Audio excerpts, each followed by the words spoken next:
You're watching The Open here on BNN Bloomberg. I'm John Ehrlichman. At the center of the storm this week, obviously we've seen a lot of action, both up and down, and this morning it's quieter.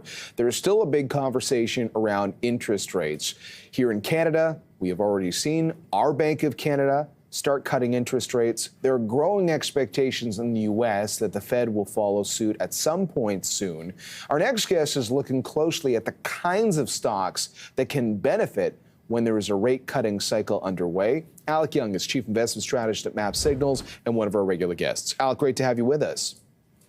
Hi, John. Good to be with you. You've given this a lot of thought, and what have you come back with? Well, our message is that you want to be broadly diversified. So we're steering a little bit clear of tech the last few weeks, but because we've had such a dramatic drop, the Mag 7 dropped 20% in a few weeks, we think that's taken a lot of froth out of tech. So our message, it used to be a little bit more, lean into things away from tech, but now I think we would include tech as a positive area to focus on, but really broaden out the aperture. Look at mid cap, small cap, look at value. So definitely look for a broader rally. And the key is really recession. That rotation trade was working very well until the market peaked in mid-July.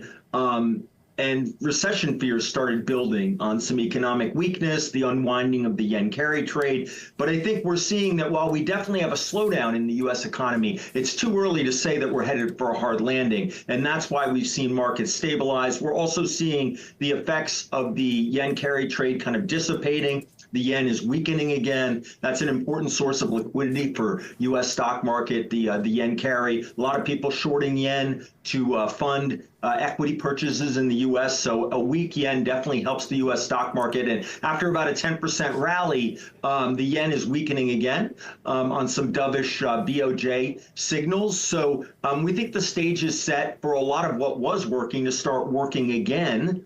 And despite the violent correction in small and mid cap stocks, we think that as long as we avoid recession, this is definitely a place you want to be. And we can talk about, the earnings outlooks, the valuations, but all of those things favor mid and small cap stocks over large caps in 2025. Yeah, well, just at the heart of it, what is it about that group in this kind of environment or rate-cutting environment that looks attractive to you?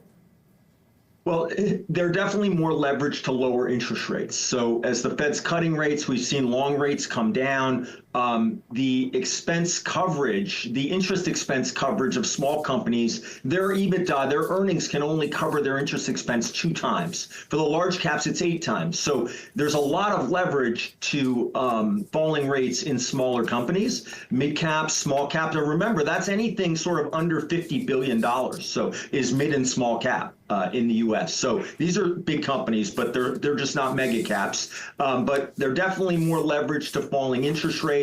Falling rates also stimulate the economy, help us avoid recession. If we avoid recession, these stocks can definitely outperform. A lot of the size bet in the U.S. is a bet on the economy. When the economy is humming, small and mid caps can do really well. Right now, they're being held back by this recessionary concern. But I think as we're starting to see more economic data, like yesterday's jobless claims, people are getting a sense that it's a mid-cycle slowdown. It's not necessarily a hard landing, and small and mid caps are starting to work again. I have to admit, sometimes when from here in Canada, we're talking about American small and mid cap companies, I get a bit lost in what kind of companies we're talking about outside of a couple of obvious indices. Are there some specific stock examples that might sort of better highlight this trend that you're going to be watching? Yeah.